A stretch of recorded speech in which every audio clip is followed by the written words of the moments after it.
Salut tout le monde, est-ce que vous m'entendez?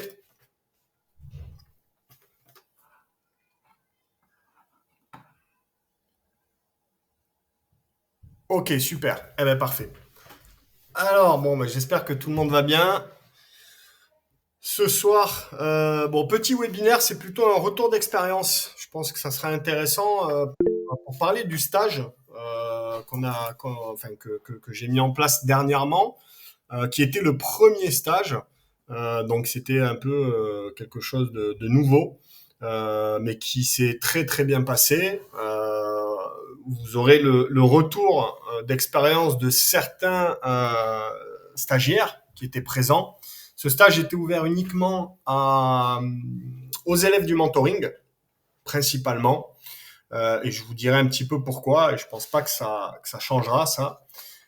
Mais justement, avant de vous parler du stage un peu dans le détail, je vais en profiter justement pour aborder un petit peu une petite thématique rapidement, qui est pourquoi ce stage et pourquoi ce contexte-là. Alors le stage, c'était un stage de 48 heures en immersion opérationnelle.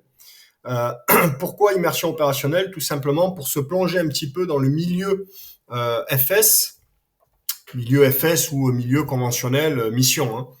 Euh, Pourquoi? Je vais essayer de vous parler un peu de ce que j'appelle un peu le cercle.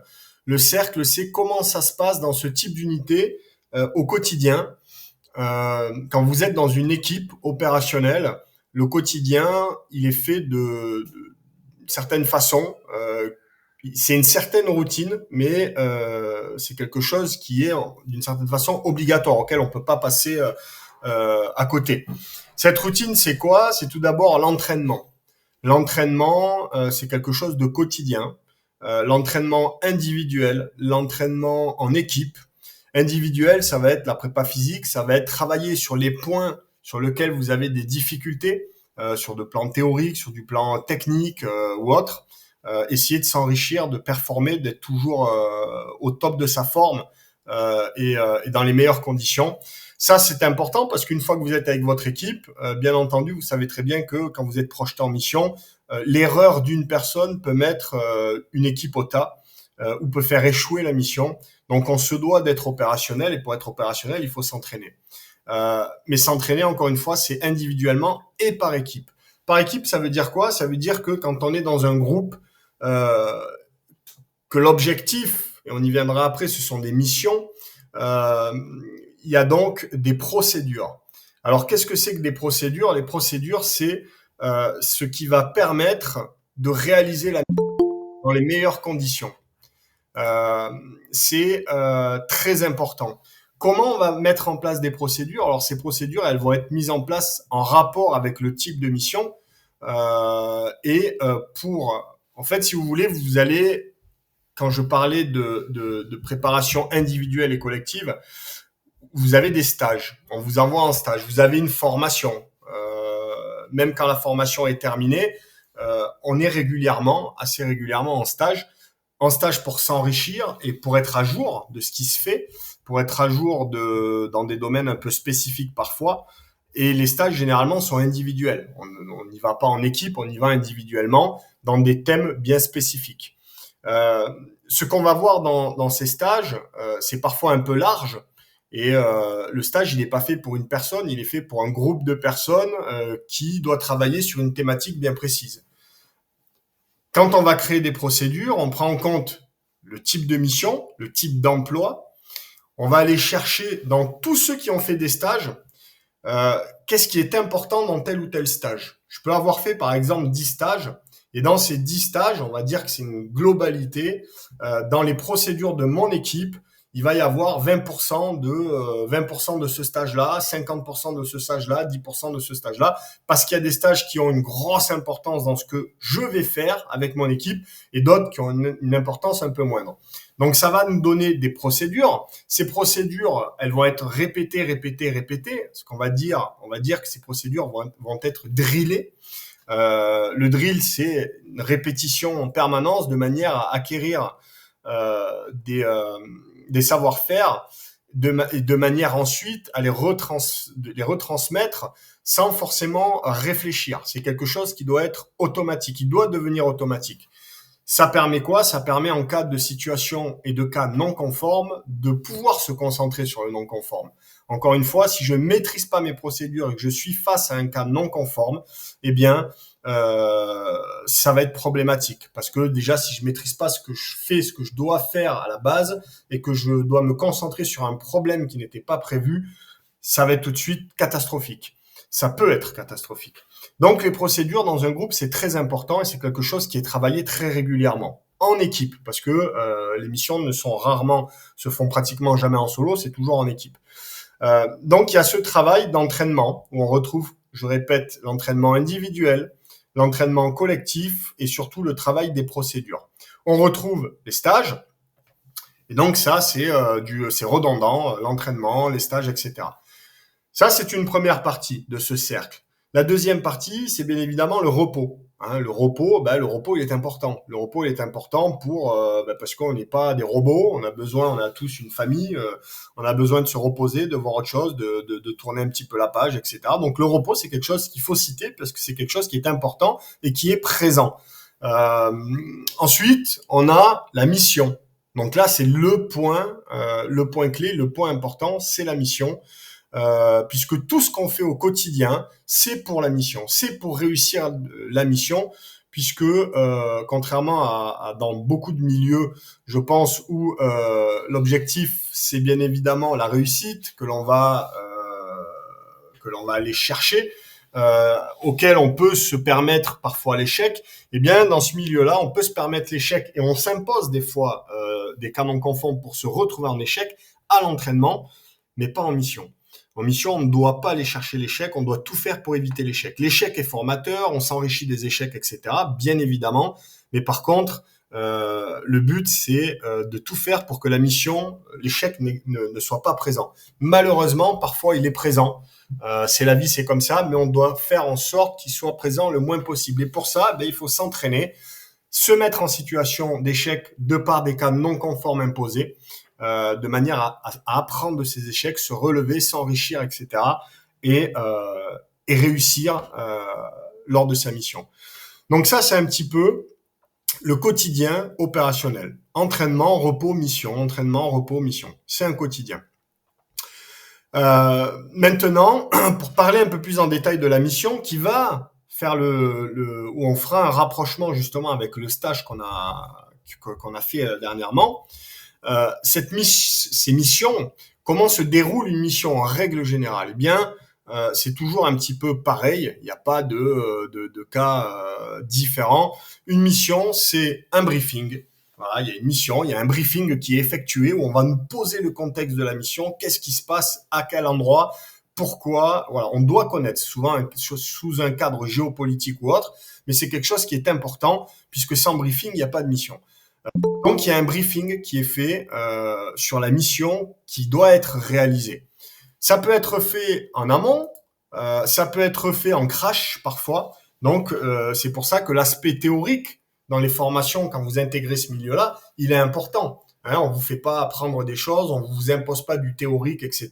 pour faire comme à l'école. Il y a du sens à ça, c'est important. Quand on vous pose un cadre mission, il faut que ça tourne là-dedans, il faut enregistrer, il faut comprendre, il faut se projeter, et donc c'est important. Donc le briefing mission, où on vous pose le contexte. Derrière ça, forcément, il va y avoir la prépa mission. En fonction du contexte, on va préparer sa mission. Préparation matérielle, préparation. Donc, il faut préparer cette mission avant de partir en mission. Donc, cette mission, elle est préparée. Une fois que la mission est préparée, il y a une projection. Lorsqu'il y a une projection, il y a généralement une infiltration. Donc, on va s'infiltrer jusqu'au point où le contexte réel l'action doit être effectuée. Et l'action, ça peut très bien être du renseignement, comme de l'action ou autre chose. Mais donc, il y a une infiltration. Ensuite, il y a l'action. Donc encore une fois, ne voyez pas action forcément comme une action coup de feu ou autre. Ça peut très bien être une action de renseignement ou autre, mais on va parler d'action. Et une fois que l'action est réalisée, il va falloir s'exfiltrer. Le tout généralement en totale discrétion et avec un taux de réussite, si possible, enfin quelque chose de positif. Une fois que l'exfiltration a été réalisée, que tout le monde est en sécurité, que tout le monde a, on va dire, réalisé ce qu'il avait fait ce qu'il y avait à faire, et si c'est par exemple une mission de renseignement, récupérer le renseignement qu'il fallait faire. Peut-être que ce renseignement a déjà été transmis pendant la mission, mais une fois que tout le monde est rentré et sain et sauf, il va y avoir forcément un retour d'expérience, un débriefing, on va dire, un débriefing équipe. Débriefing équipe à chaud, c'est important. Ensuite, il va y avoir le compte rendu mission qui va être réalisé. Et ensuite, il y aura encore généralement un débriefing derrière, à froid cette fois-ci. Pourquoi à froid? Tout simplement parce que des fois, on peut passer à côté de choses ou avec un peu de recul, on peut se rendre compte de choses auxquelles on n'a pas pensé tout de suite ou autre. Donc, ces deux débriefings sont quand même importants. En tout cas, c'est comme ça qu'il faudrait que ça se passe. Est-ce que ça se passe tout le temps comme ça? Ça dépend, mais en règle générale, c'est le cas. À l'issue de ce retour d'expérience, de ces débriefings sont importants encore une fois. Pourquoi? Parce que quand je parlais tout à l'heure de ce cercle entraînement, repos, mission, dans l'entraînement, j'ai parlé de procédure, de formation. Bien justement, ces retours d'expérience, ces débriefings de mission vont permettre parfois de faire évoluer les procédures. Dans les missions, on rencontre des cas non conformes. Un cas non conforme, c'est quelque chose auquel on n'était pas préparé. Quand on rencontre ce type de situation, eh bien, on est un peu face à soi-même et on se débrouille avec ce qu'on peut, avec l'équipe comme on peut. On fait face à cette situation non conforme. Par ce type de situation, on va en tirer des conclusions, on va en tirer des leçons. On va se dire, ok, là on a rencontré telle situation, c'était pas prévu, on l'avait jamais rencontré, mais finalement c'est quand même quelque chose sur lequel il faut qu'on travaille parce que si ça arrivait là, ça pourra arriver une autre fois. Donc, comment on peut travailler là-dessus? Peut-être en faisant des stages qui n'étaient pas au programme avant, peut-être en mettant en place des choses à l'entraînement, et donc les procédures vont évoluer. Des procédures, ça doit pas rester les mêmes d'année en année, ça évolue. Les procédures qu'il y avait il y a 10 ans ne sont plus les mêmes aujourd'hui dans une équipe. Tout simplement parce que le matériel évolue, les techniques évoluent, les choses évoluent, donc il faut remettre à jour ces procédures. Ceux qui restent sur les mêmes procédures sont des gens qui vont aller droit à un moment ou un autre, droit dans le mur.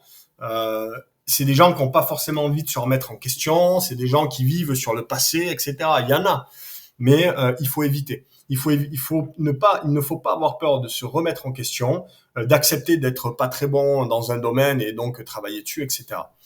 Donc vous avez vu un petit peu le quotidien, le contexte un petit peu opérationnel. Et donc ça c'est quelque chose d'important.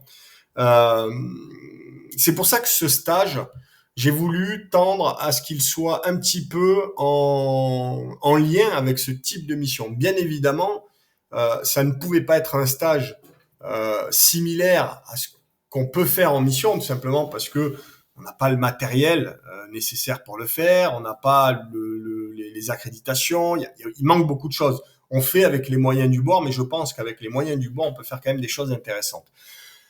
Vous avez vu que le contexte étant un peu particulier, et là c'était une mission, c'était un stage avec une mission un peu axée sur une mission type renseignement. Ce qui demande tout de même une certaine autonomie, des responsabilités, etc. Donc, je ne peux pas mettre n'importe qui sur un stage comme ça. Je ne peux pas prendre c'est pour ça que ce stage n'a pas été, comment dire, j'ai pas publié sur les réseaux sociaux en disant voilà, il y a un stage, ceux qui veulent participer, etc. J'ai pris des personnes de confiance et les personnes de confiance, c'est vous, c'est mes élèves. Je vous connais depuis plusieurs mois, voire plusieurs années pour certains. Donc, je sais qui vous êtes, je connais vos motivations et donc j'ai totalement confiance en vous. C'est pour cela que j'ai fait ce type de stage et que je voulais proposer à vous et pas à des extérieurs. Si j'avais fait ce stage avec des extérieurs, et vous verrez par rapport au retour tout à l'heure, il est évident que certains auraient fini à la gendarmerie ou autre. C'est quasiment certain, ou qu'on aurait eu des problèmes ou autre. Euh, donc il y a une part de responsabilité là-dedans que j'ai prise et les élèves qui étaient présents ont fait le job, ont fait le taf et c'était vraiment top, top, top, top. Donc euh, dans ce stage-là que j'ai appelé immersion opérationnelle, j'avais 12 élèves, 12 personnes. On a donc créé 3 groupes et ces groupes ont été faits en fonction du contexte de la mission. C'est-à-dire que les gars sont arrivés, alors je vais pas trop en dire, c'est surtout eux à qui je vais donner la parole, qui vont vous raconter un petit peu comment ça s'est passé, mais les grandes lignes, ils sont arrivés le vendredi soir, je les ai retrouvés, ils se sont mis en place, ils se sont installés, donc ils étaient autonomes au niveau nourriture, presque tout le temps, au niveau couchage, hein, donc ils étaient autonomes, tentes et autres. Ils se sont installés, on s'est rencontrés pour un point de situation le vendredi soir vers 22h, ils ont eu un briefing mission. À l'issue de ce briefing, ils ont eu des éléments qui font que la première nuit, ils ont eu des missions à réaliser. Donc, ils n'ont pas beaucoup dormi non plus. Parce qu'une fois la mission réalisée, ils ont donc dû faire un compte rendu, une préparation. Cette mission leur a permis d'avoir des informations pour monter la mission du lendemain, de la nuit du lendemain. Donc, ils n'ont pas beaucoup dormi cette première nuit. La journée qui suivait, de par les informations qu'ils avaient obtenues, ils ont fait des reconnaissances terrain toute l'après-midi et ils ont eu quelques cours pour mettre en place, enfin des cours, surtout du temps pour mettre en place certaines choses. Et puis, départ mission que eux-mêmes ont organisé. Donc, ils ont pris en compte tous les éléments, ils ont créé 3 groupes, ils se sont donné des consignes, etc. Moi, j'ai vérifié, j'ai réorienté, bien évidemment, un petit peu, mais pas tant que ça quand même. Et puis, ils sont partis sur leur manip qui a duré toute la nuit du samedi au dimanche jusqu'à 5 ou 6 heures du mat. Dans la foulée, compte rendu mission, donc préparation du compte rendu, et compte rendu mission vers midi. Donc, vous voyez que sur 2 jours, pardon, très peu de sommeil, et on évoquera un petit peu qu'est-ce que eux ont rencontré. Mais pour moi, rapidement évoquer les points avant de leur laisser la parole.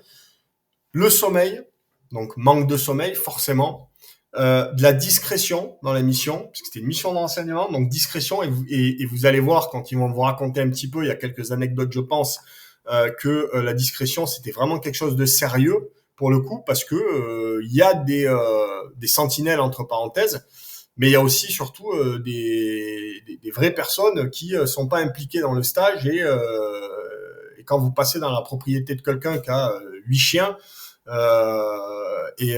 en plein milieu de la nuit, forcément, il vaut mieux être discret, mais vous verrez encore s'il y a des anecdotes. Travail en équipe, les gars ne se connaissent pas, et rapidement, eh bien, ils doivent monter une mission sans se connaître, ils doivent monter tout un contexte pour réaliser au mieux la mission.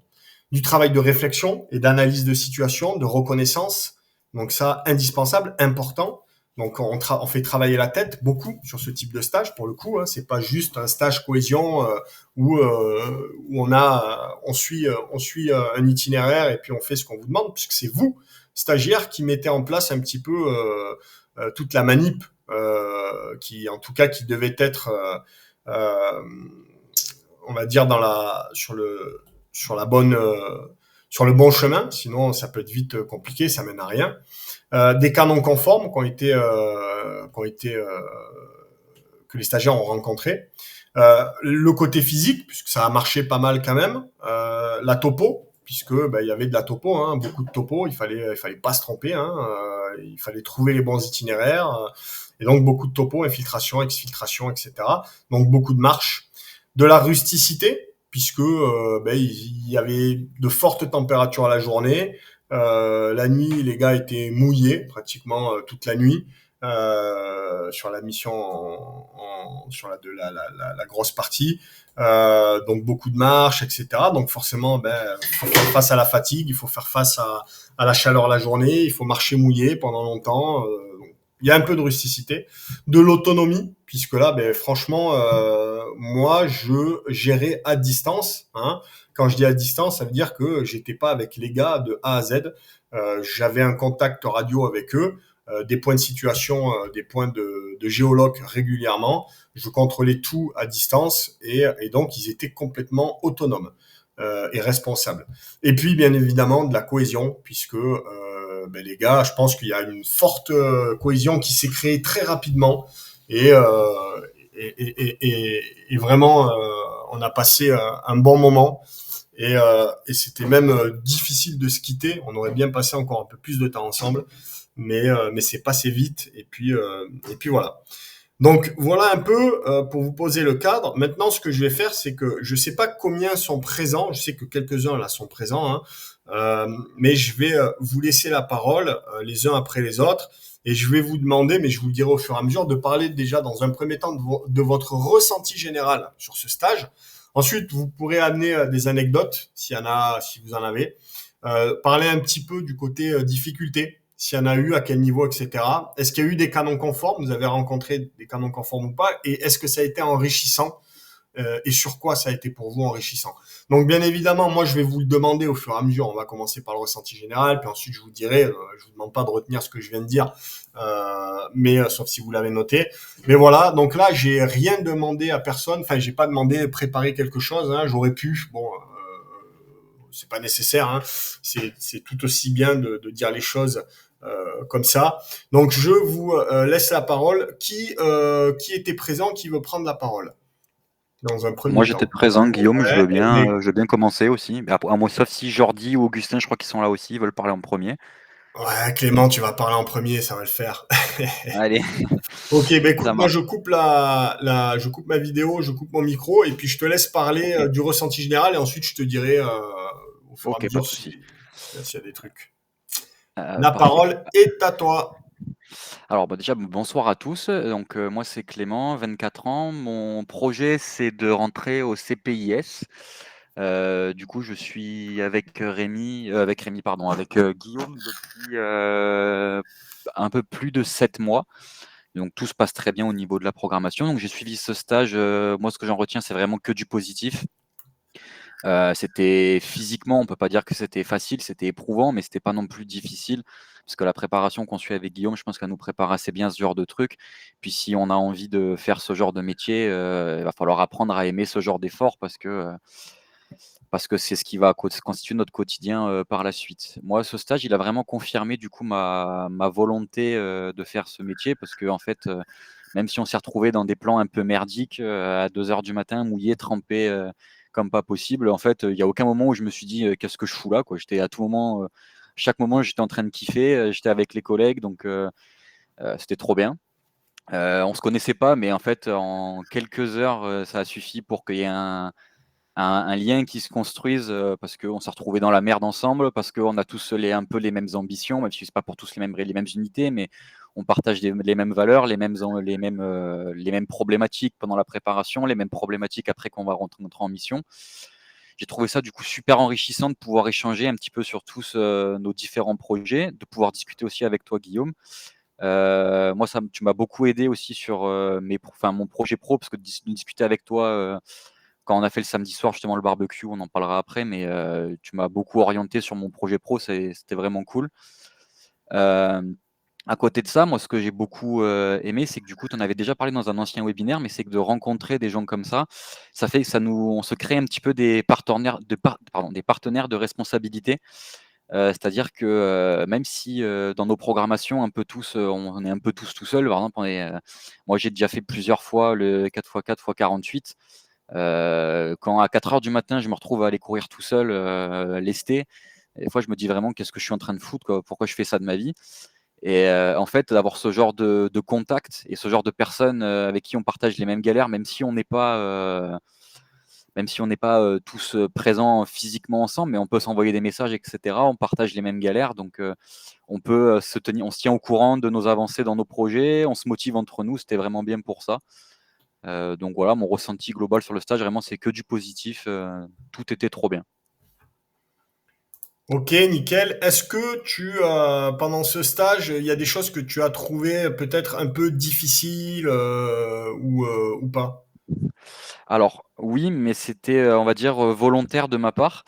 En fait, j'ai profité de ce stage pour faire un test, sur moi-même, pour voir un peu comment mon corps allait réagir, voilà, comme dit Augustin, mes chaussures. En fait, j'ai profité, voilà, du stage pour faire un test sur moi-même, pour voir comment mon corps réagissait, sur ce genre d'effort. En fait, j'ai l'habitude, moi, du coup, de faire beaucoup de bivouac, de rando, de course à pied sur des longues distances. J'ai déjà couru, par exemple, un 50, un 60 kilomètres en montagne. Bon, je fais pas des gros temps parce que c'est pas mon objectif non plus, mais c'est pour le plaisir. Donc, j'ai l'habitude, entre guillemets, de prendre soin de mes pieds avec tout ce que tu évoques déjà dans tes webinaires. Donc, la crème Noc, les chaussettes techniques, des bonnes chaussures, des semelles, aérer les pieds dès qu'on peut, soigner les ampoules, etc. C'est une habitude que j'ai. Et du coup, j'ai voulu faire un test pour voir comment réagissait mon corps si je faisais pas tout ça. Donc, en fait, pendant les 2 semaines qui ont précédé le stage, j'ai pas mis de crème doc, rien du tout, alors que d'habitude, c'est quelque chose que je mets quand même assez quotidiennement. J'ai ressorti des chaussures de rando de quand j'ai commencé la rando il y a 3 ans, qui étaient merdiques. C'est des chaussures à 40 € que j'avais achetées. J'avais pas de semelle. Je suis venu avec des chaussettes basiques qu'on peut acheter tous à Decathlon pour 3 € les 5 paires. Et en fait, au bout de 2 jours, on a marché. Moi, j'avais la montre, donc j'ai pu mesurer. On a marché un peu plus de 30 kilomètres sur les 2 jours. C'est quand même pas trop mal. Mais moi, au bout des 2 jours, premier jour, j'avais les ampoules de partout. Et le deuxième jour, j'ai fini avec les pieds en sang. Donc, c'est pas un problème en soi parce qu'avec les pieds en sang, on peut continuer à avancer. Mais c'est tout de suite beaucoup plus compliqué mentalement parce que le moindre pas, il est douloureux.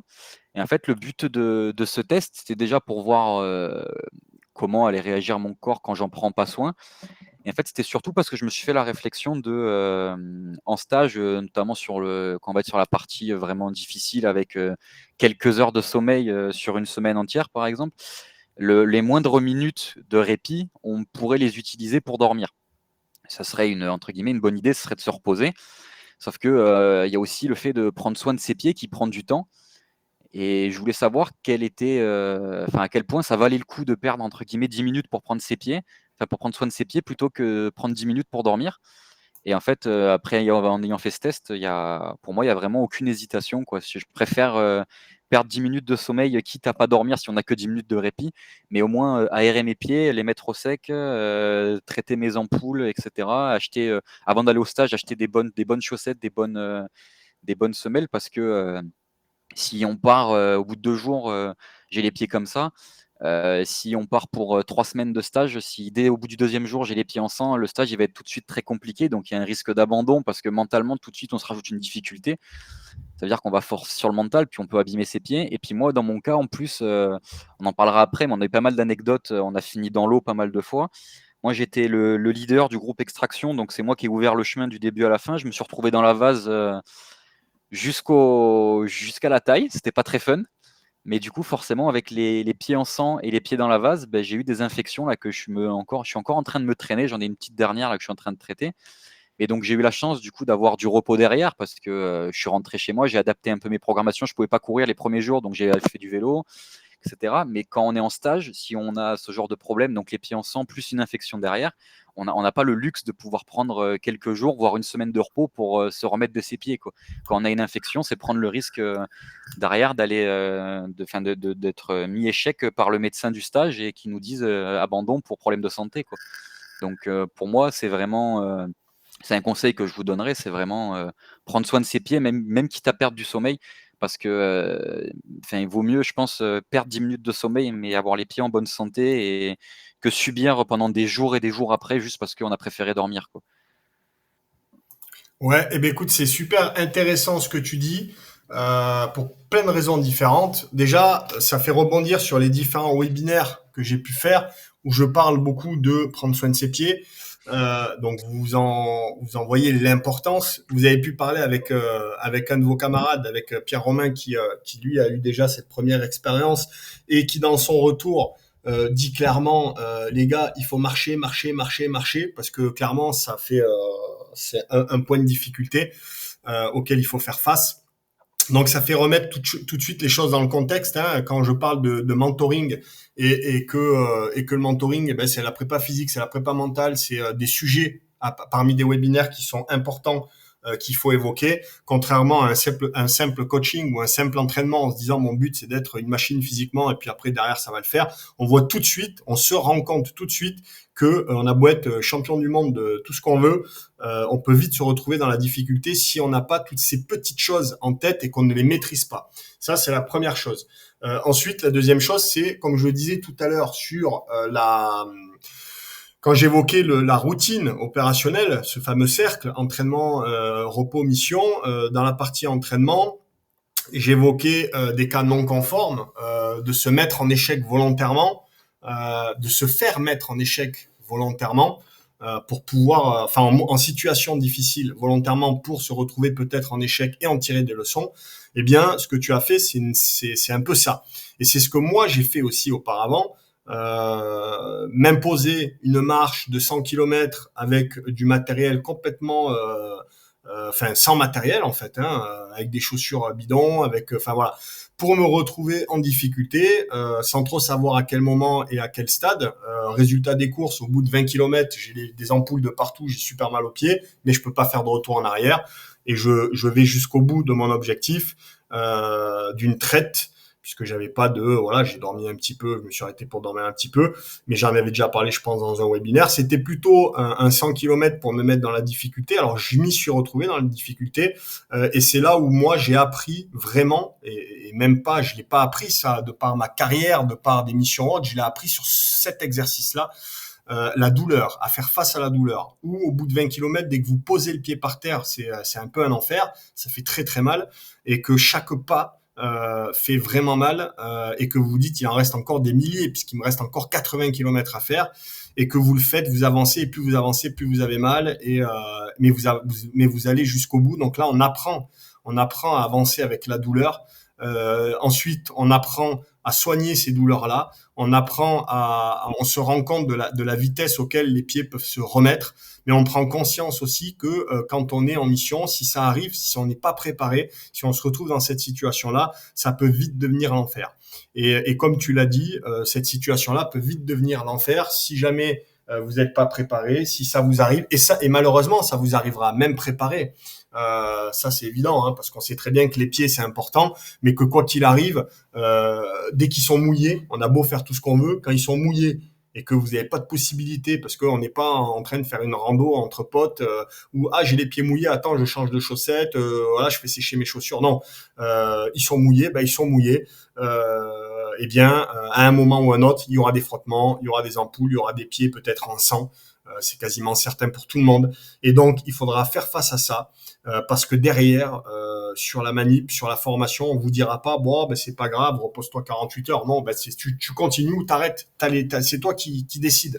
Donc, il faut apprendre aussi à vivre avec la douleur, et ça apprend aussi à anticiper. C'est-à-dire, quand je parle dans certains webinaires, d'avoir toujours un petit kit pour, pour se, pour se soigner. Il faut pas attendre, on vous dira pas. Prenez du désinfectant, prenez de la pommade cicatrisante, prenez des compresses stériles, prenez des compides. Voilà, tout ça on vous le dira pas. Mais il faudra l'avoir. Il faudra l'avoir parce que il faudra prendre le temps de se soigner pour essayer de récupérer plus vite et de repartir. Ou continuer en effaçant un minimum la douleur. Donc voilà, tout ça c'est important, et ma foi c'est très bien que tu aies décidé de le faire comme ça, parce que tu avais cette expérience, que tu maîtrisais déjà, et donc tu t'es dit, moi je maîtrise déjà cette thématique-là, donc je vais faire l'opposé, je vais me mettre en situation d'inconfort et voir un petit peu sur ce type de manip jusqu'où ça peut aller. Et c'est là qu'on se rend compte que sur 48 heures, alors 30 km c'est pas beaucoup, en 2 jours, ça peut paraître pas beaucoup, Mais c'est beaucoup parce que dans ces 30 kilomètres, eh ben, quand il y a de l'infiltration, c'est de nuit, c'est pas marcher sur un chemin tranquille, hein. Il y a des endroits, je pense que certains en parleront, mais sur l'ex-filtre notamment, je sais que la première partie de l'ex-filtre, vous avez fait, je sais même pas si vous avez fait 1 kilomètre en 1 heure, quoi. C'était vraiment compliqué et donc c'est comme ça. Donc 30 kilomètres, ça peut être beaucoup, beaucoup, beaucoup. À partir du moment où on marche dans l'eau, on marche dans des zones difficiles, dans des terrains difficiles, donc ça peut être beaucoup. Donc merci pour ça, c'était super intéressant et très enrichissant. Est-ce que tu as rencontré pour toi, est-ce qu'il y a eu des cas non conformes pendant ce stage? Alors on a eu 2 cas non conformes. On a eu un collègue, de mon groupe justement qui, en fait, on avait passé toute la journée dehors à faire les recos. Je pense que c'est nous qui avons fait le plus de recos dans la journée puisqu'on faisait l'exfiltration. Donc en fait, on a fait tout le chemin, du lieu de la mission jusqu'au retour. On a essayé plusieurs chemins différents pour essayer de trouver lequel était le mieux et je pense que l'effort plus le soleil, plus la chaleur, ça a pas trop supporté donc il a fait une insolation, je pense que c'était ça dans la soirée et du coup, quand on était sur le moment d'infiltration, en fait, on sentait bien qu'il était pas bien et au fur et à mesure qu'on avançait, il avait même du mal quasiment à tenir debout. Il avait envie de vomir donc c'est un peu le cas non conforme qu'on a eu. On s'est débrouillé, on a réussi à te contacter pour le faire exfiltrer, pour te donner un point de rendez-vous, précis et cetera. Donc ça, c'est un premier cas non conforme qu'on a eu. Après, on a eu aussi que pendant l'infiltration, on a été repérés, puis je pense à cause des chiens, par des gens du voisinage, par des riverains et ils ont pensé qu'on était des voleurs parce que forcément, je pense qu'une dizaine de gars, habillés tout en noir, en train de se balader dans les bois de nuit, autour des maisons, ça peut faire stresser, je peux comprendre. Et du coup, on s'est retrouvés, par se faire, intercepter par des gars qui sont arrivés à fond en voiture, les lampes torches sur nous, en nous demandant ce qu'on foutait là et cetera. Donc et apparemment, du coup, ils auraient même prévenu la police puisque tu as eu affaire à la gendarmerie, toi, après, derrière, où ils t'ont posé des questions. Donc je pense que c'est les 2 cas non conformes qu'on a eu principalement. On en a eu un troisième sur l'exfiltration qu'on t'a raconté du coup le lendemain, où on a rencontré des gens qu'on pensait faire partie du stage et qu'on pensait faire partie entre guillemets des sentinelles qui nous cherchaient et qu'on devait éviter, alors qu'en fait pas du tout. C'était juste des gens qui étaient vraiment agressifs, qui nous cherchaient pour je ne sais quelle raison, mais que du coup entre guillemets on a bien fait de se cacher et qu'on l'a bien fait comme tu nous l'avais demandé, mais on l'a bien fait, puisque sinon, je pense que si nous l'avait trouvé, on aurait peut-être pu avoir des vrais problèmes pour ce fois-ci, parce que ils avaient l'air un peu virulents quand même. Ouais, exact. Donc, il y a eu des cas non conformes. Ce que j'ai évoqué tout à l'heure, hein, les rencontres qui n'étaient pas prévues, parfois c'est compliqué parce que déjà d'une, cet environnement dans lequel vous évoluez, il faut savoir que la ville était l'année dernière la ville par rapport au nombre d'habitants où il y avait le plus de cambriolage en France. Donc autant vous dire que moi je vois ici un groupe Facebook, dès qu'il y a un moindre truc, les gens ils prennent en photo la bagnole, ils disent ouais il y a ce mec là qui traîne souvent, etc. Donc ça c'est bien parce que ça permet d'évoluer sur enfin bien et pas bien, ça permet d'évoluer sur une zone difficile. Où le moindre truc vous faites toper, il y a des caméras partout, il y a beaucoup de grosses propriétés au milieu de nulle part, et vous passez la nuit, il y a les chiens, il y a des chiens qui sont en liberté, enfin c'est compliqué, donc ça fait bosser.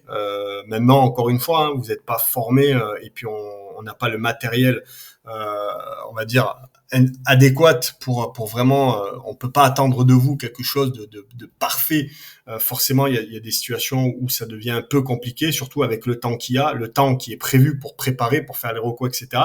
Cependant vous avez quand même plutôt bien géré parce que en effet nous on a eu contact avec le PSIG, forcément des gens avaient prévenu. Alors c'est pas, je pense pas que ce soit vous, c'est nous, hein, puisque quand on a fait la récupération du blessé, enfin du blessé de celui qui était pas très bien, qu'on l'a récupéré, on a dû faire demi-tour sur une propriété privée et en fait, comme je vous dis, hein, ça va très très vite et il y avait une voiture derrière nous et donc la voiture en plein milieu de la nuit, quand vous avez une voiture au milieu de nulle part qui fait demi-tour une propriété privée, même s'il n'y avait pas de maison, hein, c'était juste un champ, mais bon, les gens tout de suite ils appellent, ils sont en panique, donc les plaques et puis nous on était interceptés, donc nous on n'avait pas de légende, hein, on avait la situation réelle, hein, on a posé la situation, donc ça s'est très bien passé, hein, bien sûr. Mais eux nous ont dit ouais il y a combien de stagiaires? Ben il y en a 12, ils nous ont dit oula on va avoir des coups de fil à mon avis vie toute la nuit. Et j'aurais dit non, vous n'aurez pas de coup de fil parce que les mecs ils vont bien bosser et je pense qu'ils n'ont pas eu d'autres coups de fil, il n'y a pas eu d'autres problèmes puisque je pense pas enfin vous avez pas eu d'autres rencontres et cette rencontre visiblement c'était bien terminé puisque les mecs vous avez posé votre légende hein, et du coup ça a matché, les gars ont bien vu que vous n'étiez pas des cambrioleurs, vous étiez un groupe de jeunes en train de randonner en pleine nuit, voilà. Euh, Vous auriez été que deux autour d'une baraque ou quoi, c'est clair que c'était pas la même, mais là, bon, il y avait du monde et puis voilà. Donc il y a des canons conformes, ça malheureusement c'est comme ça et c'est formateur parce que autant pour vous que pour moi d'ailleurs.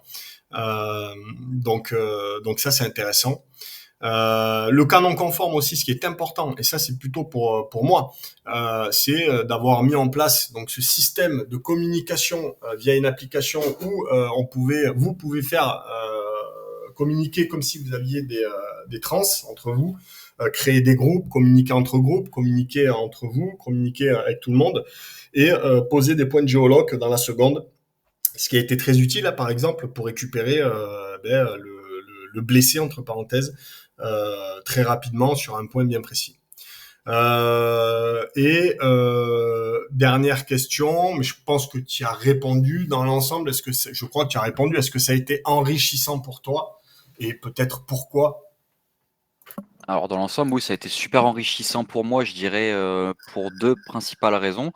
Même 3 on va dire, c'est que le stage, il a vraiment «confirmé» entre guillemets que c'était ce que je voulais faire parce que comme j'ai dit, même quand on s'est retrouvé dans des situations un peu merdiques, je pourrais en parler après ou je laisserai les autres en parler pour que Ouais, je monopolise pas toute la parole, mais on s'est retrouvé dans des situations merdiques, enfin que le commun des «mortels» entre guillemets considérait comme une situation de merde. Parce que être dans un ruisseau jusqu'à la taille à 2 heures du matin, je pense que les gens, ils préfèrent être dans leur lit. Mais il y a aucun moment où je me suis dit: «Qu'est-ce que je fous là?» C'était vraiment, toujours du plaisir, bon après dans une situation de mission, ce sera peut-être un stress supplémentaire, mais ça m'a confirmé comme quoi c'était ce que je voulais faire. Ensuite, c'était enrichissant, de rencontrer des gens qui ont les mêmes projets, de discuter entre nous, de voir un peu où chacun en était, parce qu'il y avait vraiment de tout. On a des gars qui rentrent, en FIFST en septembre. On en a, qui venaient à peine de commencer le coaching avec toi il y a quelques mois et qui entre guillemets, sans juger parce que c'est normal, on est tous comme ça, mais qui étaient encore très loin du coup des performances sportives nécessaires pour aller faire le CSO. On a des gars comme moi qui vont au CSO normalement d'ici 1 mois et demi, 2 mois. Donc en fait, il y avait vraiment de tous les profils. De tous les régiments aussi, parce qu'on avait du CPA 10, du premier PMA, du CPIS, du 13e. Donc c'était très enrichissant pour ça. On a pu discuter de beaucoup là-dessus. Et après, c'était enrichissant après de pouvoir discuter avec toi quand on a eu ce petit moment le samedi soir autour du barbecue, quand tu nous as invités chez toi et que du coup, on a pu tous discuter et avec toi et avec Aurélien sur les stages, les projets professionnels, etc. C'était vraiment super, super top là-dessus. ok, super. Ben écoute, c'était le but, hein. C'était le but aussi à ce moment-là de pouvoir souffler un peu avant la grosse manip, de pouvoir échanger ensemble. Ça faisait partie du stage, de pouvoir échanger sur tout ça. L'idée, c'était que vous aussi, vous puissiez échanger, puisque l'avantage, encore une fois, c'est que c'est pas un stage qui est ouvert aux civils qui n'ont pas un objectif opérationnel, qui se préparent pas pour un objectif sérieusement. On fait pas ce type de stage pour amuser la galerie. Donc vous avez tous des ambitions qui sont similaires. Hein, à partir du moment où on est sur une ambition opérationnelle, eh bien c'est quelque chose de similaire où on peut partager, échanger, etc. Donc ça c'était super intéressant. Euh, et donc voilà. Ben écoute, je te remercie Clément pour ton intervention et puis je vais laisser la parole au Avec prochain. Avec Merci plaisir. encore. J'avais juste un petit Ouais, truc à rajouter que tu avais dit, du coup, je me l'étais noté. C'était cette cohésion qu'on a dans le groupe et qui, du coup, nous force, enfin, on se force à avancer plus pour nous, mais pour le groupe. Moi, c'est la situation que j'ai rencontrée à la fin quand j'avais vraiment les pieds en sang. Et en fait, du coup, vu que j'étais le leader de l'exfiltration, j'ai vraiment ressenti cette chose de je vais pas ralentir parce que si je ralentis à cause de mes pieds, je ralentis tout le groupe. Et donc, du coup, je me suis forcé à avancer pour le groupe. Et c'est vraiment quelque chose dont tu avais déjà parlé en webinaire. Et c'est vraiment quelque chose que j'ai constaté et qui est très intéressant à voir. ouais, en Voilà. effet, c'est quelque chose qui est important et qui est essentiel. comme je disais dans certains webinaires, qu'on rencontre pas forcément au début, parce qu'au début on est 50. Au début, il y a il y a un peu de tout, hein. Même s'il y a une sélection, on retrouve un peu tout type de personnes. On s'entend pas forcément avec tout le monde, donc la cohésion elle est pas forte au début. Elle est présente, mais elle est pas forte. Il y a beaucoup d'abandon au fur et à mesure, et puis c'est vrai que plus le temps passe, plus la cohésion se renforce, et arrive ce moment où on n'est plus beaucoup dans le stage, et là on n'a pas envie de quitter les copains déjà, parce qu'on a tellement fait, on a tellement de passé derrière qu'on n'a pas envie d'arrêter, et on va se retrouver dans des situations des fois très difficiles. Et la chose qui va nous permettre de continuer, ça va être le groupe, tout simplement. Parce qu'on veut pas abandonner le groupe, parce qu'on veut pas mettre le groupe en difficulté, pour plein de raisons, parce qu'on est poussé par le groupe, et parce que voilà, parce que c'est comme ça, et c'est ce qui fait la force, et c'est peut-être la force la plus importante dans des situations compliquées. Après ce stage-là, c'est volontaire, que qu'à aucun moment vous soyez dit dans votre tête qu'est-ce que je fous là, parce que d'une part vous êtes en partie préparé quand vous arrivez, un minimum, même s'il y en a qui étaient présents que depuis très peu de temps sur la préparation. C'était pas un stage hyper difficile non plus. Cependant, il y avait très peu d'heures de sommeil quand même, hein, mais vous arrivez, vous êtes en règle générale assez frais. Vous repartez, c'est pas forcément le cas, mais après c'est fini, ça dure que 48 heures. Dans la réalité, ça s'enchaîne, ça peut durer plus longtemps. Il peut y avoir très peu de phases de repos et repartir sur des phases difficiles. Donc à un moment, vous vous direz de toute façon qu'est-ce que je fous là, même si ces 48 heures-là vous confortent dans votre choix, c'est certain. On retrouve encore une fois le côté groupe, cohésion, contrairement au programme sortir de sa zone de confort qui a pour but de d'aller chercher les faiblesses de chacun et de vous mettre en situation difficile parce que vous êtes seul. Et donc la discipline prend le dessus. Chose que ici, vous voyez très bien que la discipline ne prend pas le dessus, puisqu'en fait, on est porté par un groupe, et donc ça va tout seul. Donc tout ça sont des choses qui sont importantes et que vous avez besoin de ressentir pour pas vous retrouver plus tard face à une inconnue. Le plus difficile, c'est toujours d'être face à une inconnue, et quand on a vécu les choses, qu'on a vécu un peu différents types de situations, eh bien après dans la formation tout va pour le mieux, tout est beaucoup plus simple et vous abordez les choses avec beaucoup plus de facilité. Donc voilà. Encore merci Clément, et puis eh bien si quelqu'un veut prendre la parole. Eh ben vas-y Jordi, c'est parti.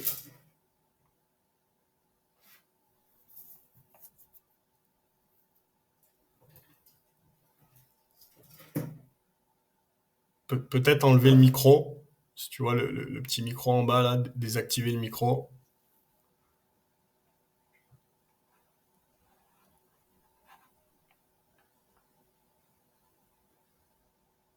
Oh, sinon, quelqu'un d'autre, et puis quand Jordi c'est bon, tu le dis, et puis on passera la parole après. Si jamais moi je suis là. Eh ben allez, vas-y. Ah putain, je viens d'arriver. Ah, Vas-y, vas-y, vas-y. vas-y. Allez, vas-y Alors. Jordi alors. Ouais, donc moi, on m'entend, ouais, c'est bon. Aujourd'hui, 33 ans, je prépare pour une unité de ligne dans le pénitentiaire, sous format des GIGN. Et moi, je suis avec Ah, Guillaume depuis un an, à peu on, près. on t'entend pas Et super du bien Jordi. coup, ouais, attends, on m'entendait mieux là ou pas? Ouais, je sais pas, si tu parles Vous peut-être m'entendez mieux proche, là? je sais pas, un peu mieux, vas-y. Ouais. Du coup, ouais, ce que je disais, moi, ça fait un an que je suis avec Guillaume sur le mentoring. Pour préparer des tests d'une unité d'intervention dans la pénitentiaire. Et ça fait ouais, un an et demi que je suis dans la pénite. Et du coup, moi, pour le stage, bah, écoute, que du positif aussi, hein. Un peu comme Clément. Je vais pas dire grand-chose de neuf. Ce que j'ai beaucoup aimé, c'était l'autonomie qu'on avait quand même. C'était pas un stage ramasse débile, mais on a appris des choses. On travaille en autonomie, travailler en groupe, que chacun ait ses responsabilités par groupe, et que chaque groupe se mette en autonomie et prenne ses responsabilités pour que l'ensemble de la mission se passe bien. Essentiellement, de pouvoir échanger avec les gars aussi, c'était vachement bien. De voir que les programmations qu'on fait, ben, quand on les fait et qu'on en chie tout seul dans notre coin, c'est pas pour rien parce qu'une fois qu'on arrive avec les autres, ben, du coup, tout le monde est au diapason et ça peut envoyer et ça, c'est pas mal aussi. Et après, ben, sur le déroulé, comme je te dis, c'était pas un stage ramasse débile, mais on a appris des choses. On a eu des ateliers où Guillaume nous a appris des choses. On a pu échanger entre nous, échanger avec lui, échanger avec Aurélien. Donc vraiment que du positif. Et ça nous a mis en condition pour ce qu'il nous attend, quoi, pour tous sur la phase de sélection. Même si c'est que toucher du doigt un petit peu, mais au moins déjà, c'est foutre un peu le nez dedans et se rendre compte qu'on aime ça, quoi, en fait. Ok, bah écoute, merci Jordi. Donc en effet, comme tu l'as dit, c'est pas un stage où, en plus toi, ce qui est intéressant, c'est que tu sors un peu du contexte FS puisque tu es plus sur la partie pénitentiaire pour rejoindre un groupe spécifique.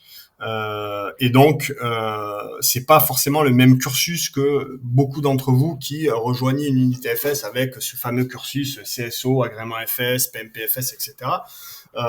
Mais comme tu l'as dit, ce qui est important, et comme tu l'as fait ressortir, et c'était l'idée, il existe beaucoup de stages dans ce milieu-là. Hein, il y a plein on va dire, de sociétés, de tout ce que vous voulez, qui proposent des stages qui sont intéressants, hein, certains sont très intéressants, mais la plupart des stages sont des stages typiquement cohésion. C'est-à-dire que ce sont des stages où vous ramassez pendant une semaine, un jour, 2 jours, souvent c'est assez court, mais c'est vraiment de la cohèse. Et c'était pas forcément le but, enfin c'était le but bien évidemment, mais comment faire de la cohèse de manière intelligente pour vous apporter autre chose. Donc, et c'est pour ça que tous ces stages qui sont proposés un peu partout de cohésion sont proposés à tout le monde. Demain, vous avez votre cousin qui veut pas du tout rentrer dans l'armée, qui veut faire ce stage, il va pouvoir y aller, il va pouvoir le faire le stage. Chose qu'on ne pourra pas faire ici avec ce stage-là, puisque je ne prends encore une fois que des élèves.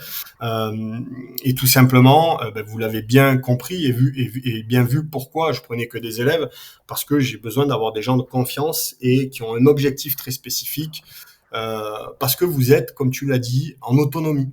Vous êtes beaucoup en autonomie. Vous avez un contexte mission qui est posé. À partir de là, c'est vous qui allez dire, qui allez poser le cadre mission. C'est vous qui allez dire on fait ça, on fait comme ci, on fait comme ça, on fait la reco de ça, de ci. On a un groupe qui fait ça, on fait là à telle heure, tel jour, etc. Bien évidemment, derrière, vous me présentez tout ça. Moi, je réoriente s'il y a besoin de réorienter. Le but, c'est pas de vous amener droit dans le mur. Mais encore une fois, j'ai pas eu grand chose à faire parce que vous avez rempli le contrat quand même. Hein. J'ai été même surpris. Je pensais que vous allez être complètement à côté et que voilà, j'avais déjà tout préparé. Mais finalement, il y avait très peu de choses à modifier. C'était déjà une bonne analyse de situation. Donc, il y a de l'analyse de situation.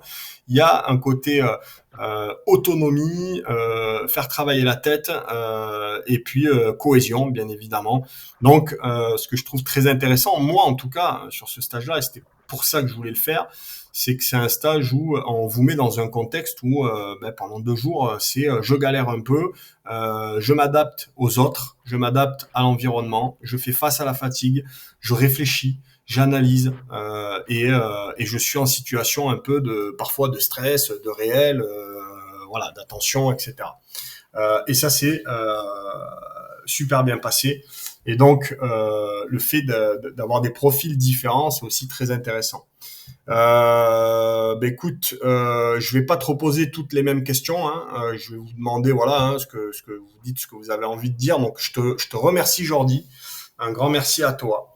En plus, Ouais. Jordi, ça fait un moment qu'on bosse ensemble. Hein. Jordi fait partie presque des anciens, je dirais, parce que les anciens, ils sont là depuis 2 ans, mais tu fais déjà partie depuis un petit moment parmi mes élèves. Donc forcément, plus vous êtes là depuis longtemps et plus l'indice de confiance est important, même si généralement, même si à partir du moment où vous êtes avec moi, il y a une confiance, puisque encore une fois, hein, quand vous me contactez pour le mentoring, on passe parfois une demi-heure, 3/4 d'heure au téléphone la première fois, avant même on va dire que vous vous lanciez dedans, puisque en fonction de la personne que j'ai au bout du fil, de ses ambitions, de son profil, de tout ça, je peux très bien dire non, et parfois je dis non. Donc à partir du moment où je valide, généralement, c'est que ça va le faire. Et puis généralement, ça le fait. Donc un grand merci à toi, Jordi. Et puis si quelqu'un d'autre prend Augustin, peut-être après derrière, tu peux Ouais, la parole. bonsoir à tous. Salut Augustin. Allez, c'est Est-ce qu'on m'entend bien? impeccable. Ok, super. Alors, par où commencer?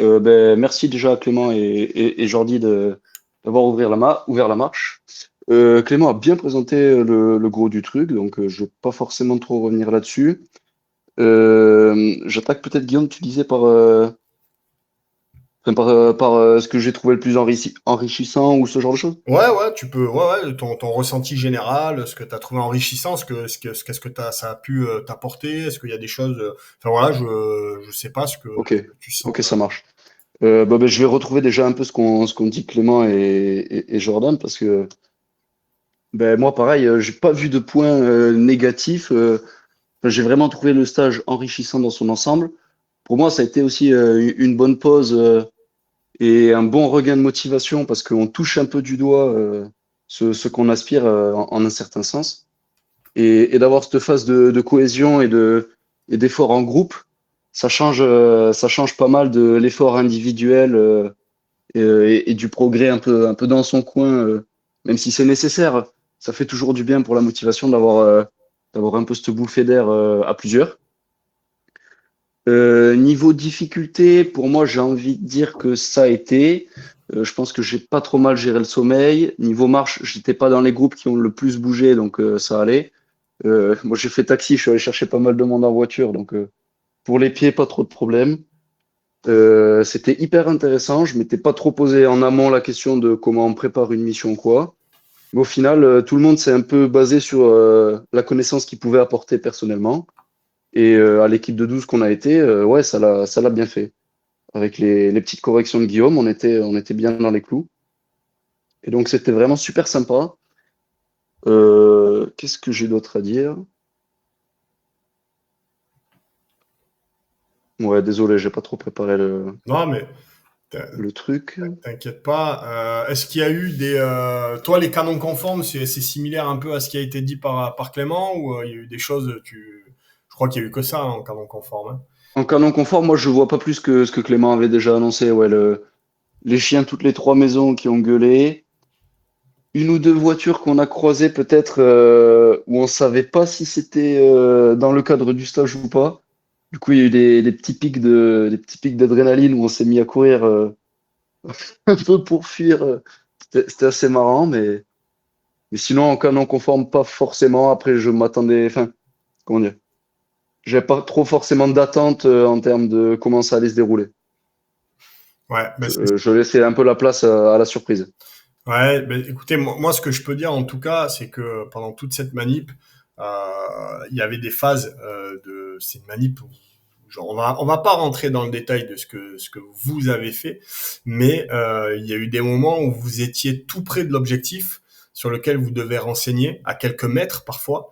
Avec des guilis, donc bien camouflés, des guilis que vous avez conçus vous-même la journée avec le matos qu'on vous a donné pour le faire, avec quelques explications, etc. Mais il faut savoir que sur les 48 heures, sur l'infiltre et sur l'exfiltre, sur les missions de la première nuit, avec un partisan, des messages à récupérer, etc., à aucun moment, avec le groupe avec qui j'étais pour jouer le scénario, etc., à aucun moment on a vu quelqu'un. C'est-à-dire qu'on n'a ni entendu ni vu personne. Je pense qu'on n'a pas non plus cherché à vous trouver. On a joué le truc comme si c'était un peu dans la réalité, sans savoir que vous étiez présent. Mais par contre, à aucun moment on vous a vu. Donc c'est quand même bien, parce que je m'attendais quand même à vous toper un certain nombre de fois.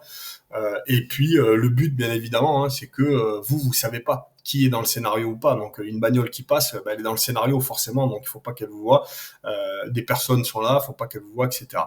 Donc, mis à part quelqu'un qui voit, qui est alerté par les chiens et qui se dit ok, il y a des gens, on va les traquer, et qui viennent vous traquer avec les clébards, les lampes torches, et qui connaissent la zone et qui vous encerclent et qui vous trouvent. Ça, c'était pas notre but à nous. Mais c'était le but des habitants, hein, et donc ça c'est compliqué à déjouer quand on connaît pas, etc. Mais c'est arrivé qu'une fois et ça s'est bien passé. Donc non, vous avez bien fait le job et encore une fois bravo. Est-ce que et merci à toi. Est-ce Ouais, que ouais, ouais, je voudrais juste revenir sur ce que tu disais là. Ouais, moi j'ai trouvé ça aussi super enrichissant. Le fait que tu nous fasses ce retour que sur le plan de la discrétion et tout, on est bien géré parce que pour la plupart d'entre nous, on n'était pas forcément préparé à ça. On a eu tes conseils et un peu de, comment dire, de l'attrait de ce que nous on avait pour ce métier. Mais d'avoir ce retour que niveau discrétion, ça l'a bien fait, ça c'était vraiment gratifiant. Se dire que on est avec une préparation comme elle était pour le niveau qu'on avait, quoi. Ce qui était très bien, hein, mais pas au niveau de l'opérationnel. Et d'avoir été bien dans les clous, ça c'était vraiment gratifiant. Ouais. bah ouais, vous avez fait le job parce qu'en fait, si je prends 12 lascars au hasard, autant vous dire que peut-être que je les verrai jamais. Mais ce qui est certain, c'est ils vont me donner rien du tout comme avance. Vous avez donné tout ce qu'il y avait à donner. Tous les éléments qu'il fallait donner, les photos qu'il fallait prendre, etc. Vous avez tout eu, tout pris, tout fait, tout donné. Il manquait pratiquement rien. Donc forcément, si vous avez tout, à des moments, vous êtes obligé de vous exposer. Donc stratégiquement et sur l'aspect discrétion, eh bien, on s'expose. Donc on risque de se faire toper. Et on vous a pas topé. C'est clair que si je prends 12 mecs que je vois pas, mais qui me donnent rien comme rance, si les mecs qui sont à 300 mètres derrière un mur, enfin je dis n'importe quoi, c'est clair qu'on les verra pas, mais en même temps, eux, ils pourront donner aucun renseignement. A contrario, un groupe qui va donner tout le renseignement peut très bien se faire capter plein de fois parce que le mec, voilà, on le voit, il est pas bien camouflé, il est pas au bon endroit, il est sorti de là où il était au moment où il fallait pas. Enfin, tout ça, c'était pas anticipé, il y a pas de communication entre les groupes, etc. Tout peut devenir compliqué. Et donc, vous avez fait le taf parce que la communication, elle était présente, elle était bonne, la stratégie, elle était bonne. Vous avez eu des informations et on ne vous a pas vu. Donc ça, c'est bien.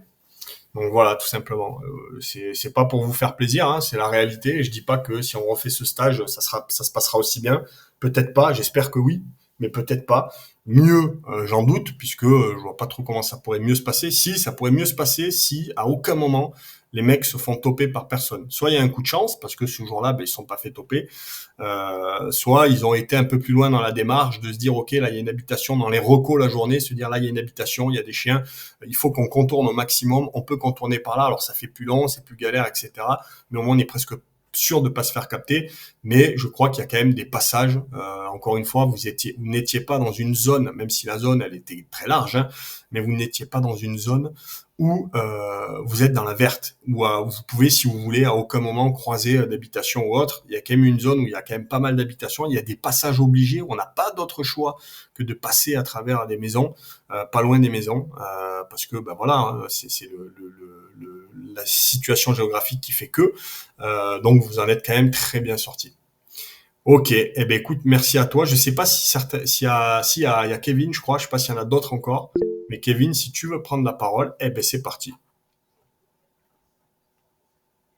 La parole est à toi, Kevin. Alors, bonsoir à tous. Est-ce que vous m'entendez correctement? Impeccable. Ok. Eh bien, moi, c'est Kevin. J'ai 24 ans. Et mon objectif, c'est d'intégrer le CPA10. Et en suivant le stage, je peux dire que ça a conforté mon idée. J'ai vu à peu près ce que ça donne, le métier. Et j'ai pas changé d'avis. Je m'attendais à changer d'avis, à me dire peut-être que c'est pas ça, tu vois. Et au final, non. La cohésion, elle était là. Il y avait pas mal de profils différents. Il y avait des gens qui avaient bien plus d'expérience que moi, donc je me sentais un peu petit. et, euh, et voilà. Et il y a des choses sur lesquelles j'ai vu qu'il faudrait que je travaille. Et des choses où je ne pensais pas que j'étais bon, mais j'étais quand même assez bon. Alors, sur la phase d'infiltration, c'était un peu difficile. C'était le premier du mois. C'était un petit choc thermique. C'était la première fois pour moi. J'ai un peu hésité et après, je me suis dit, allez, on est en groupe, Je ne vais pas laisser les autres tout seuls continuer le chemin, etc. On a continué, on s'est bien aidé. Lors de l'infiltration, parce qu'il fallait nous récupérer, j'ai pu me reposer quelques minutes, mais les autres qu'ils n'ont pas remarqué, je pensais qu'ils avaient remarqué. Et c'est lors de l'exfiltration, ça a été le plus difficile pour moi. Et à ce moment-là, c'est là que je me suis demandé, mais qu'est-ce que je fais là? Et je pense que les autres, ils s'en rappellent parce qu'ils m'ont entendu dire certaines choses à certains moments. Mais au final, le fait mot de l'histoire, c'est le groupe.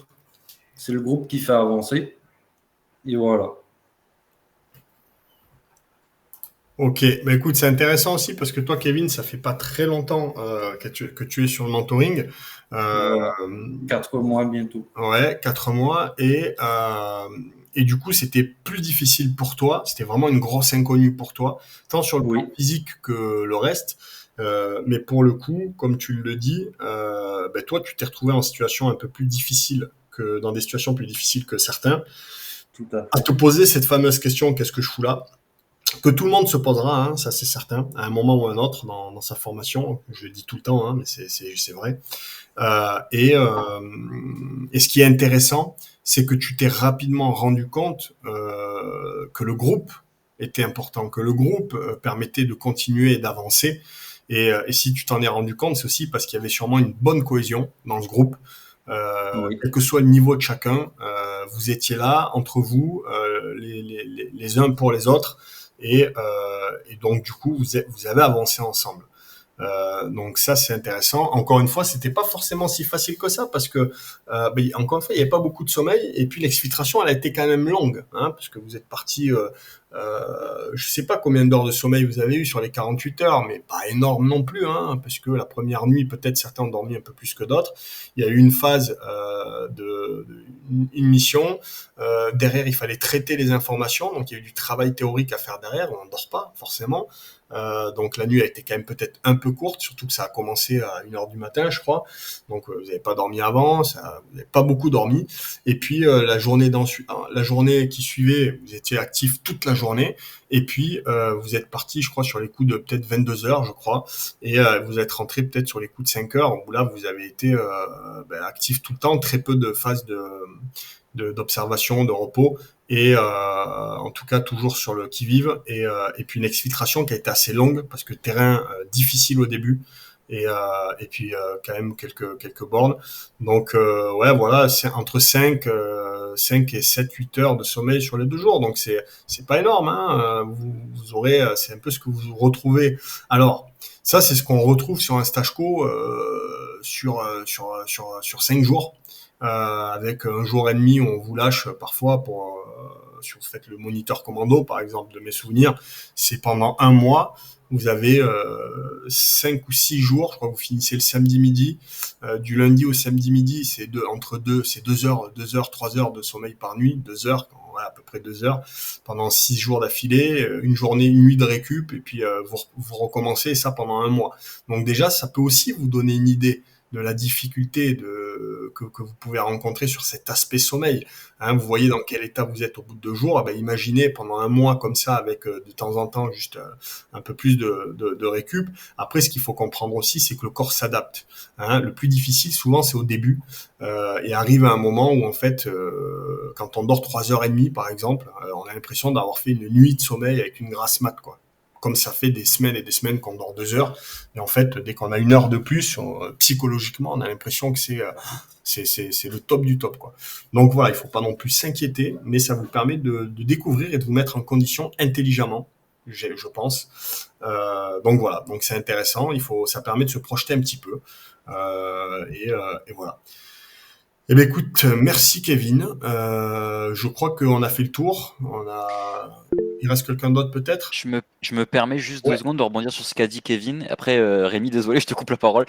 Nous, on a eu, du coup, on a rencontré le problème avec Kevin, comme il l'a dit, c'est qu'on a vu qu'il était en difficulté sur l'exfiltration. Après, à sa défense, j'avoue que le groupe Exfil, on n'a pas choisi le chemin, Ouais. on a choisi le chemin le plus court, pas le plus facile. Donc, on s'est retrouvé littéralement pendant 3 heures à marcher dans la flotte, Oui. dans des ruisseaux, etc. Donc, c'était dur pour les pieds, dur pour les articulations. C'était chiant parce qu'être mouillé à 5 heures du matin pendant des heures, c'est chiant. Mais du coup, ce qu'on a mis en place, nous, le groupe, les 12 personnes en général, et je pense que c'est ce qui se fait du coup en mission aussi, c'est que du coup, on a adapté la formation du groupe suite à ça. On a mis ceux qui avaient le plus de difficultés à l'avant pour que ce soit eux qui donnent le tempo sur l'avancée du groupe. Ouais. Parce qu'en fait, au début, on les avait à l'arrière, pas parce que c'était une nécessité, mais parce qu'en fait, ils étaient à l'arrière quand on a commencé l'exfiltration. Et en fait, plusieurs fois, on s'est retourné. Et en fait, on avait 50, 60 mètres d'écart entre eux et nous parce que ils commençaient à traîner de la patte, parce que ça commençait à être difficile pour eux. Donc, on a pris la décision du coup de les mettre devant pour que ce soit eux qui donnent le tempo et qu'on soit sûr de rester groupés. Mais Voilà. ça, c'est une bonne réflexion que tu fais là, puisque ben, c'est des réflexions intelligentes.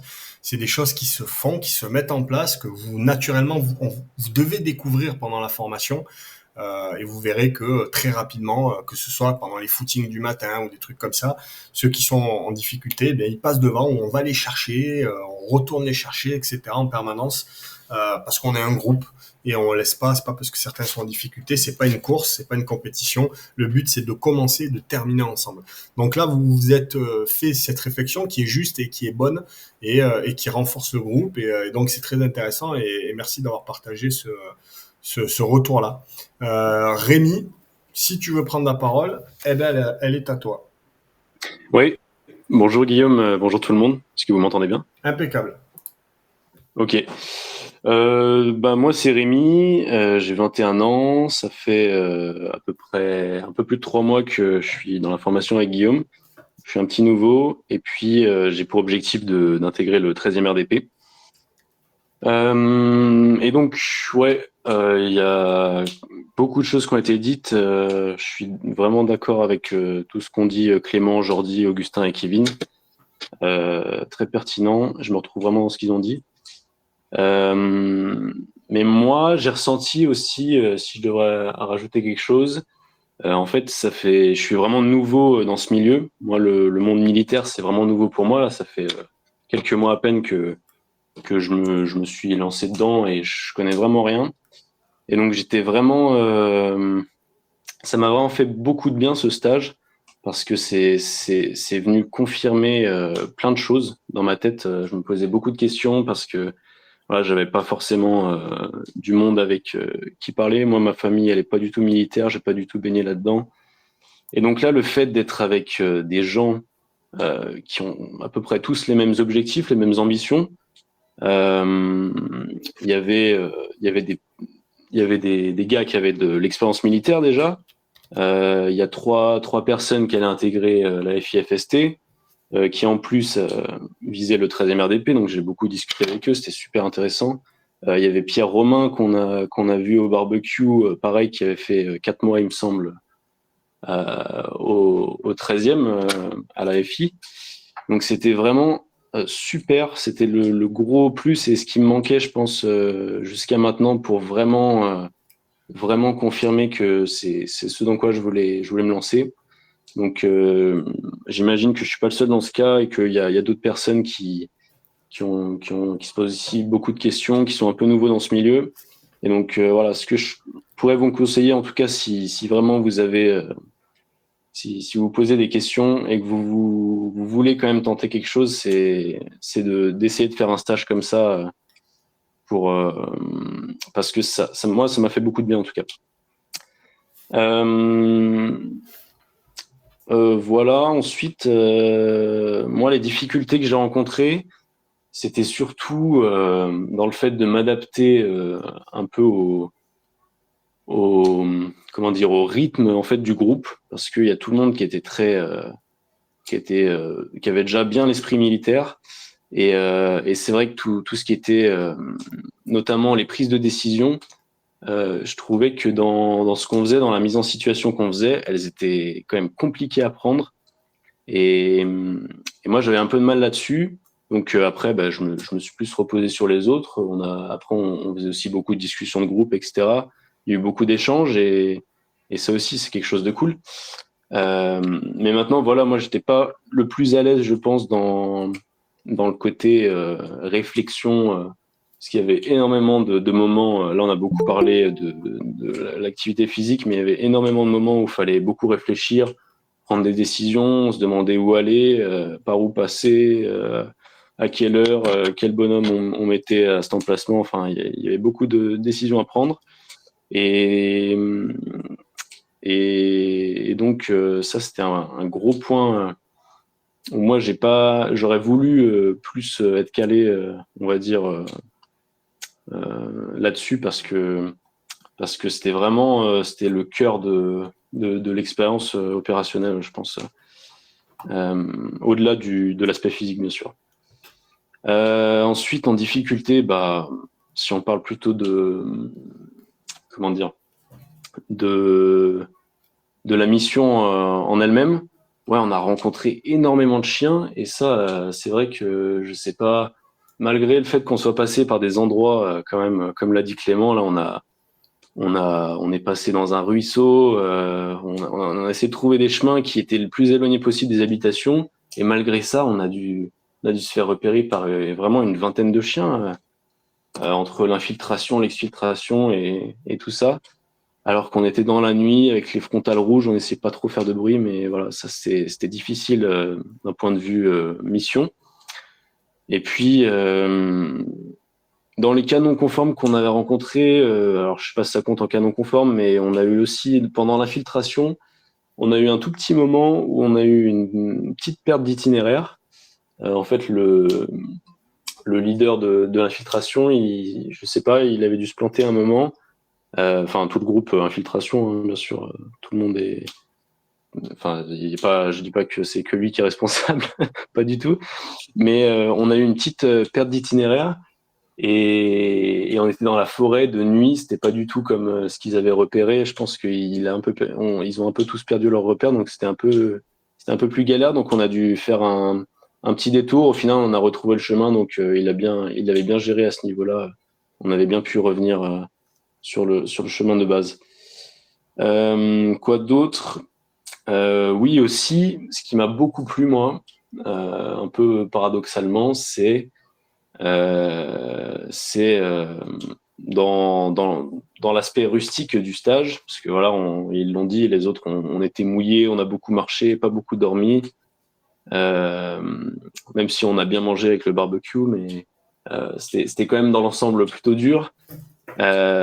Et moi, j'ai vraiment, j'ai eu une grosse prise de plaisir dans cet aspect un peu aventure. Je pense notamment à la partie où on devait faire le repérage pour l'exfiltration. J'étais dans le groupe de Clément, et à un moment, donc, on arrive en bas, enfin, on quittait la zone où devait avoir lieu le rendez-vous, là où on devait se planquer pour prendre du renseignement. Et donc, on se posait des questions sur où passer pour rejoindre le camp et faire l'exfiltration. Et là, à un moment, il y a Clément qui voit le ruisseau, il voit que ça mène directement, vraiment pile poil, ça part d'où on était jusqu'à là où on devait aller. Et on se regarde, on se dit, vas-y, on tente ça. Et donc là, on se dit, si ça passe, tant mieux. Et si ça passe pas, on devra tout refaire et trouver un autre chemin. Et il y avait vraiment cet esprit un peu d'aventure où j'ai pris beaucoup de plaisir, malgré le fait que c'était dur, c'était très, très rustique. Il faisait chaud, on a pris des coups de soleil. Bart, il en a fait les frais avec son insolation là. Mais voilà, c'était très, très cool. Voilà, malgré le fait qu'on reste quand même concentré parce qu'on veut tout faire pour mener à bien la mission. Mais il y avait cet esprit un peu excitant durant l'exfiltration, et aussi des petits rushs d'adrénaline quand on sentait que le danger était pas loin. Moi, je sais notamment que normalement, je devais être dans un autre groupe pour la mission finale. Et au final, on a eu une personne en moins qui avait un rôle important à jouer dans la mission. Donc, on a dû prendre quelqu'un pour le remplacer. Donc, j'y suis allé. Et au final, voilà, je me suis retrouvé là. Je savais pas exactement quoi faire puisque j'avais pas fait le repérage avec eux. Je savais pas qui avait quel rôle. Donc, voilà, là, c'était le cas non conforme pour mon expérience personnelle, on va dire. Et puis au final, je me suis retrouvé planqué dans un buisson avec Guillaume, enfin avec des gens sur qui on devait prendre du renseignement vraiment à 3-4 mètres, qui passaient leur frontale sur moi. Je pensais qu'ils m'avaient vu à plusieurs reprises. Là, c'est les petits pics d'adrénaline aussi qui sur le coup, sont pas drôles, mais après coup, c'est quand même des bons souvenirs dans l'ensemble. Donc voilà. Et puis pour finir, je voulais ajouter aussi que j'ai trouvé qu'il y avait une réelle. Je pensais pas que ça allait être présent à ce point, mais j'ai trouvé vraiment une grosse différence entre la cohésion qui était déjà très bonne au début, quand voilà, on avait appris à se connaître sur les premières missions où on devait aller chercher les premiers renseignements, et puis sur vraiment la fin du stage après l'exfiltration où c'était vraiment plus détendu. J'avais vraiment l'impression que j'avais passé déjà une semaine avec les gars alors que ça faisait vraiment un jour et demi qu'on était ensemble. Donc voilà, c'était en tout cas dans l'ensemble, c'était vraiment une expérience super. Moi, ça m'a beaucoup aidé dans mon choix, ça m'a encouragé à continuer en tout cas. Et puis ça m'a aussi encouragé dans le fait de me dire que c'est des gens qui ont pour ambition de rejoindre des unités comme ça. Donc je me dis qu'au 13, je vais vraiment croiser des gens intéressants, et parce que j'imagine que c'est un peu le même esprit, et ça c'est des questions aussi que je me posais, et c'est super super encourageant. Donc voilà. Eh ben écoute, un grand merci à toi, Rémi.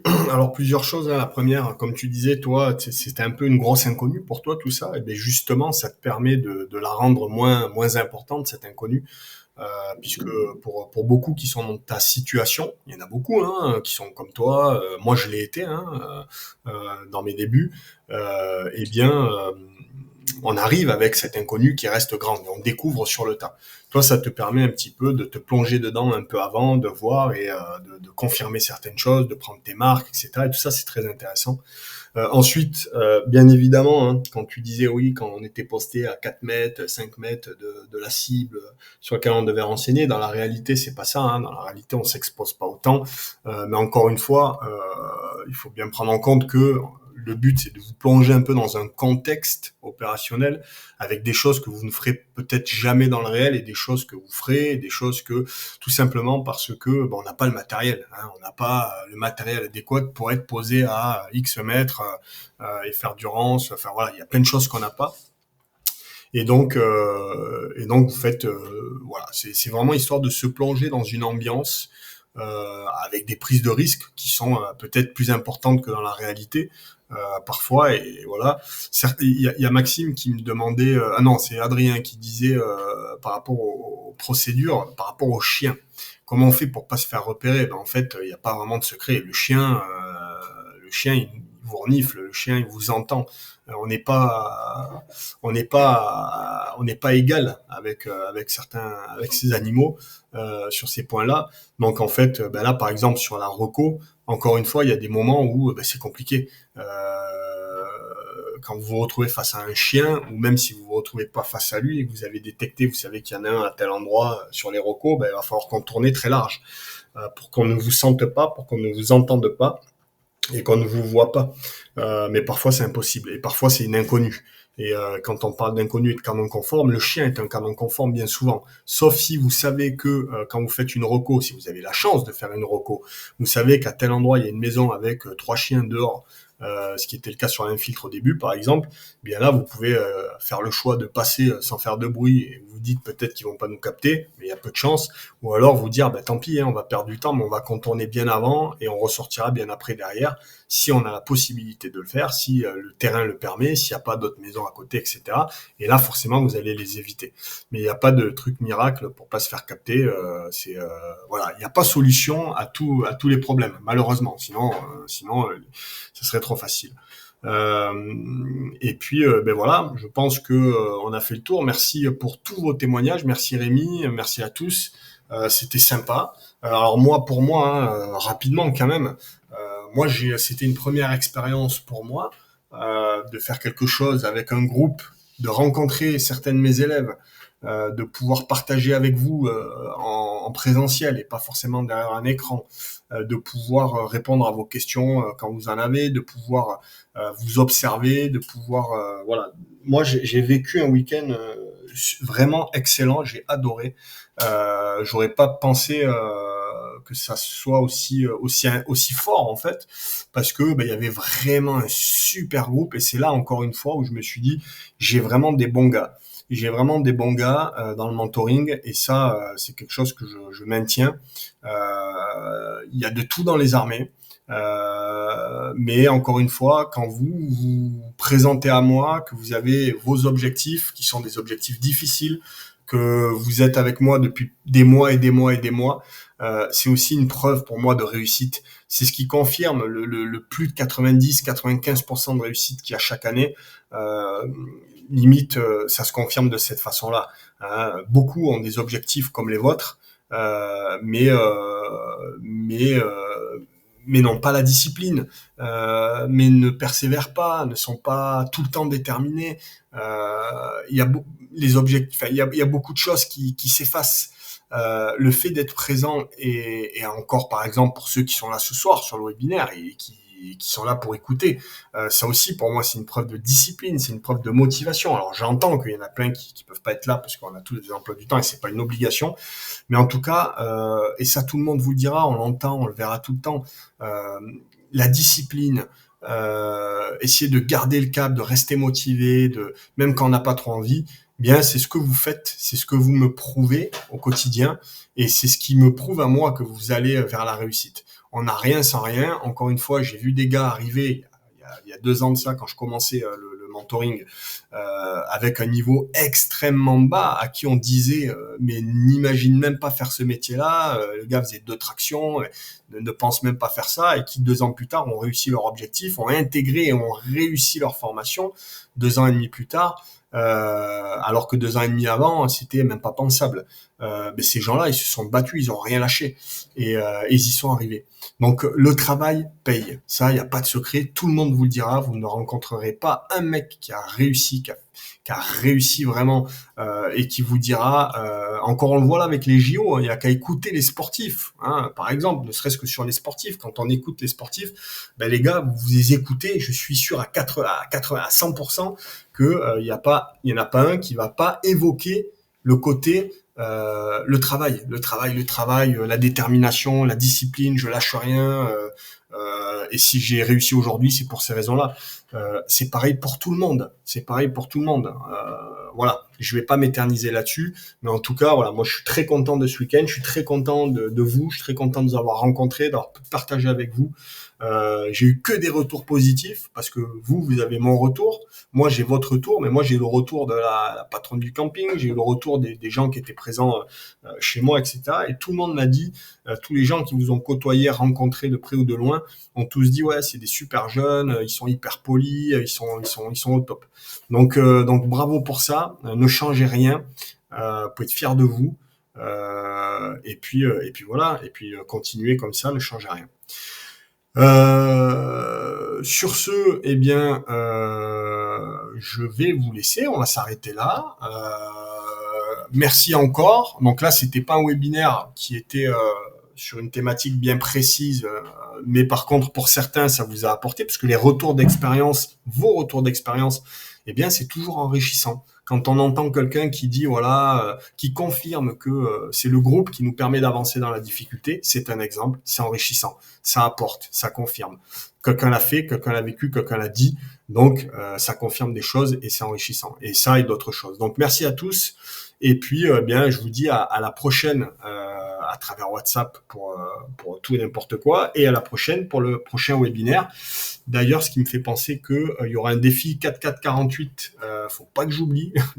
Faut que je communique dessus le 16-17 août. S'il y en a qui sont sur le groupe ou qui veulent le faire. Hein. Je rappelle 4 km tous les 4 heures pendant 48 heures. Et vous envoyez une photo tous les 4 heures à chaque réveil. Là aussi, on est dans la discipline. Là aussi, on est dans l'effort. Voilà, là aussi, on retrouve tout ça. On est seul ou en groupe si on a des potes avec qui le faire. Voilà. Enfin, je reviendrai dessus sur le groupe WhatsApp via SequenceOps Instagram. Sur ce, merci à tous et puis à très bientôt les gars. Allez, au plaisir. Ciao, ciao.